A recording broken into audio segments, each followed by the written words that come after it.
de voir pour croire.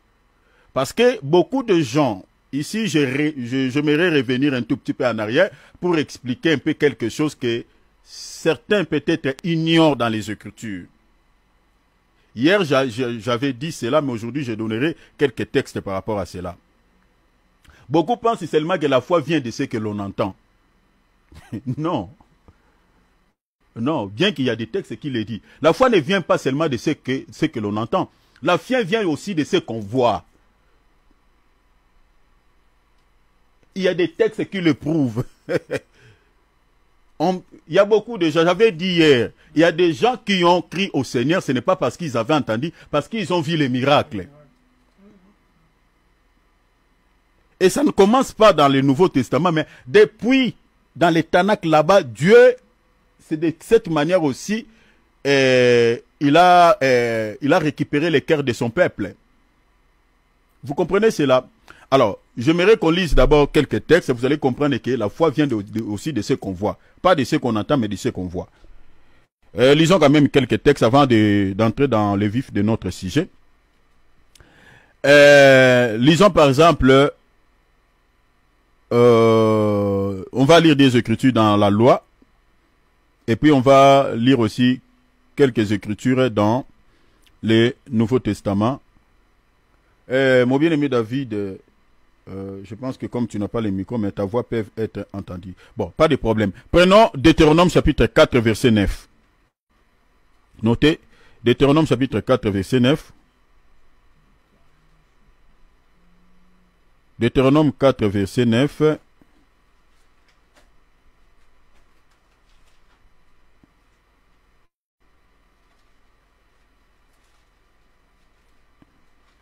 Je lis, la Bible dit ceci. Seulement prends garde à toi et veille attentivement sur ton âme. Tout le jour de ta vie, et voilà, de peur que tu n'oublies les choses qui est aux yeux. Je répète, s'il vous plaît, désolé. Seulement prends garde en toi et veille attentivement sur ton âme. Tous les jours de ta vie, de peur que tu n'oublies les choses que tes yeux ont vues. Vous voyez cela? Et qu'elles ne sortent de ton cœur. Retenez cela. Les choses que tes yeux, on dit pas ce que tes oreilles ont entendu. Les choses que tes yeux, quelles sont ces choses que l'Israël avait vues? Si ce n'est que les miracles que le Seigneur avait accomplis en Égypte. Tout ce qu'il a fait même dans les déserts, les rochers, fait jaillir l'eau, la manne était tombée. Toutes ces choses-là. Il voyait la colonne de nuée, Dieu. Voilà. Il y a plusieurs choses que le Seigneur leur avait montrées.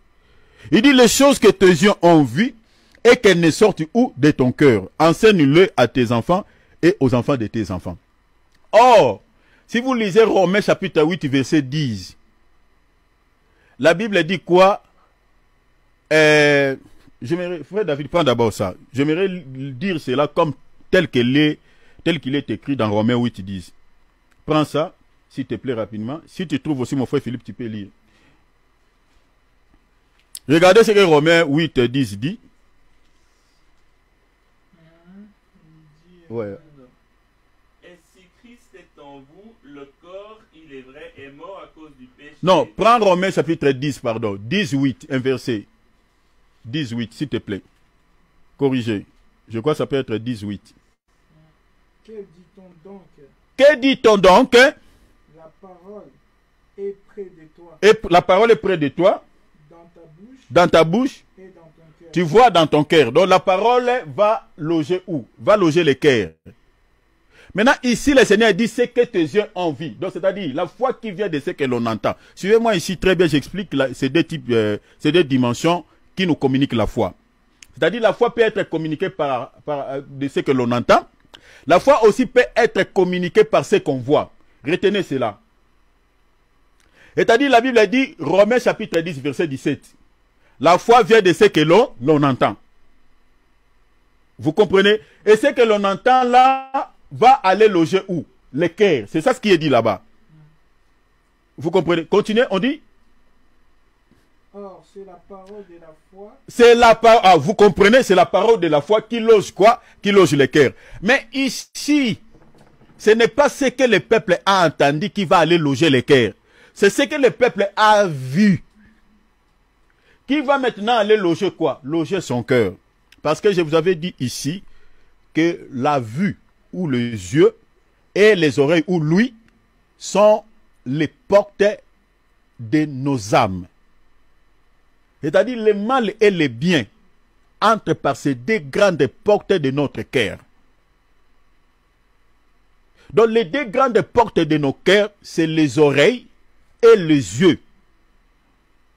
C'est par là les biens entrent, c'est par là les mal entrent. Apocalypse 3, 20, Jésus dit quoi? Voici, je me tiens à la porte. Si quelqu'un attend, l'oreille, attend, ouvre la porte. Vous voyez que l'oreille, c'est une porte. Je me tiens à la porte et je frappe. Il frappe où? À l'oreille. Comme nous sommes en train de prêcher là, Jésus est en train de frapper à l'oreille de celui qui n'a pas encore donné sa vie à lui. Vous comprenez? Jésus peut frapper à la porte qui est l'oreille, mais il peut frapper aussi à une porte qui est la vue. Comme dans Actes ici. Si vous lisez encore par exemple, regardez, je vais vous donner encore une écriture, toujours dans la loi, et puis on va lire des écritures, parce qu'il y a beaucoup de chrétiens qui ne savent pas vraiment. J'aimerais le but de ce que nous sommes en train de faire pour que nous comprenions, mes bien-aimés, certaines choses dans plusieurs dimensions. C'est très important, chers enfants de Dieu. Regardez ici, j'avais noté quelque chose. Regardez ici. Je suis dans Exode, chapitre 11e, lisons les versets 9 et 10. Exode 11, 9 et 10, et puis vous allez lire Exode 12, 38. Notez ces deux passages. Exode 11, 9 à 10, et puis Exode 12, 38. Allons-y, mon frère. L'Éternel dit à Moïse. L'Éternel dit à Moïse quoi? Pharaon ne vous écoutera pas. Pharaon ne vous écoutera pas. Afin que mes miracles, vous comprenez que les miracles ne compensent pas aujourd'hui. Hein? Donc depuis, même dans la loi, le Seigneur, il est toujours le Dieu des miracles. Afin que mes miracles se multiplient dans les pays d'Égypte, Moïse et Aaron firent tous de ces miracles. Suivez bien, hein? Moïse et Aaron firent tous ces miracles devant Pharaon. Continuez. Et Pharaon ne laissa point aller les enfants d'Israël. Pharaon ne laissa point aller les enfants d'Israël hors de son pays. Pharaon, malgré tous les miracles, suivez-moi ici très bien s'il vous plaît. Parce que je suis en train d'expliquer la foi qui y est communiquée par la vue. Donc c'est-à-dire par les miracles que le Seigneur est en train de réaliser, peut communiquer aussi la foi à une personne qui ne croit pas au Seigneur. Maintenant, ici dans Exode, tous les miracles que Moïse et Aaron avaient accomplis dans les pays d'Égypte, Pharaon, lui, n'avait pas cru. Mais qui avait cru à ces miracles? C'était le peuple. La raison pour laquelle on a pris Exode 12, 38, lis Exode 12, 38. Donc, le but de ces miracles, Dieu était en train de réaliser pour ce peuple. Parce que ces choses sont prophétiques. Allez-y là-bas, mon frère, rapidement. 12, 38. Une multitude de qui? De gens de toute espèce. Montèrent avec qui? Avec les enfants d'Israël. Continuez. Ils avaient aussi des troupeaux considérables de brebis. Vous voyez? Donc il y avait une foule, c'est-à-dire plusieurs Égyptiens, même les étrangers qui étaient en Égypte. Quand l'Israël sortait, il dit, tous les miracles que nous avons vus ici de ce Dieu, à ce qu'il est le véritable Dieu. Vous comprenez? On les appelle des ramassis, si vous lisez dans Nombre, dans d'autres traductions. C'est-à-dire, ils ont suivi l'Israël parce qu'ils avaient vu les miracles que Dieu avait fait en Israël. Donc ces gens, ils ont quitté leur Dieu. Ils ont abandonné les faux dieux. Ils ont suivi le Dieu d'Israël. Ils ont placé leur foi au Dieu d'Israël. Parce qu'ils avaient vu quoi? Les miracles. Vous savez, ces choses dans la révélation expliquent quoi? Parce que l'Israël, c'est le peuple de Dieu. Mais eux, ils ont suivi le Dieu d'Israël parce qu'ils ont vu les miracles. Le peuple là qui avait suivi l'Israël, aujourd'hui, c'est l'image des nations. Vous comprenez? Nous suivons Dieu d'Israël parce qu'on a vu. Si ce Dieu-là ne réalisait rien, il n'y avait pas de miracles, les malades n'étaient pas guéris. Ah, mais bien aimé, je ne sais pas par rapport à quoi on pouvait suivre les dieux d'Israël. Je ne sais pas. Parce que nous voyons. Donc nous sommes comme des ramassis. Donc nous avons placé notre confiance au Dieu d'Israël parce qu'on a vu qu'il est capable de guérir les sida, capable de guérir des maladies incurables, résister, voire même les morts. Donc notre foi a été communiquée par rapport à ce qu'on a vu. Mais regardez, nous allons prendre une écriture, des écritures encore dans le Nouveau Testament. Vous allez voir que la foi peut être communiquée par rapport à ce qu'on voit. Donc ce n'est pas mal quand quelqu'un... Bon, je ne sais pas, quand quelqu'un demande qu'il voie pour qu'il croie, ce n'est pas aussi mauvais. Dieu aussi peut opérer un miracle. S'il veut vraiment sauver l'âme de cette personne, Dieu peut réaliser un miracle à sa faveur pour qu'il croie. C'est possible. Parce qu'il y a des gens aussi aujourd'hui qui ont été guéris des maladies incurables. C'est ainsi qu'ils ont crié à Jésus. Comme le témoignage d'une musulmane que j'avais suivi sur Internet.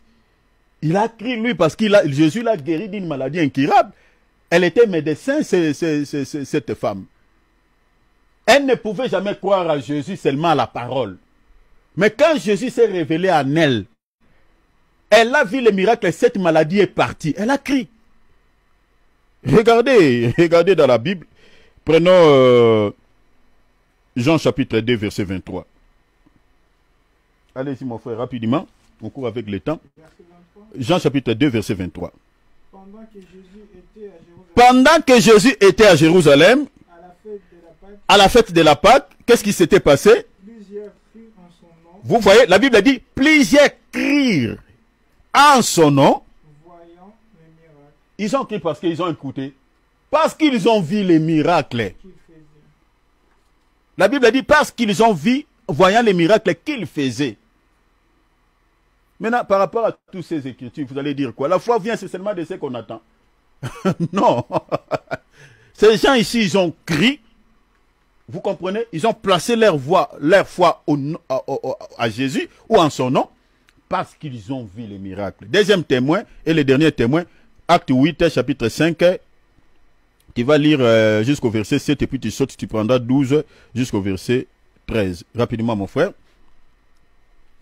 Acte chapitre 8. Parce que hier j'avais parlé, j'avais pas donné de témoins, mais aujourd'hui je donne quand même quelques écritures pour que nous comprenions que la foi peut être communiquée par la vue, peut être communiquée par lui aussi. Acte 8, verset 5, lis jusqu'au verset 7e, et puis tu sautes, tu lis le verset 12, 13. Allez-y mon frère. Philippe étant descendu dans la ville de Samarie, il était en train de prêcher Christ. Verset 6. La Bible dit, les foules tout entières étaient attentifs à ce qu'il disait Philippe. Ils n'avaient pas encore crié. Ils étaient attentifs. Ils écoutaient ce qu'il prêchait. Mais personne n'avait cru. Continuez.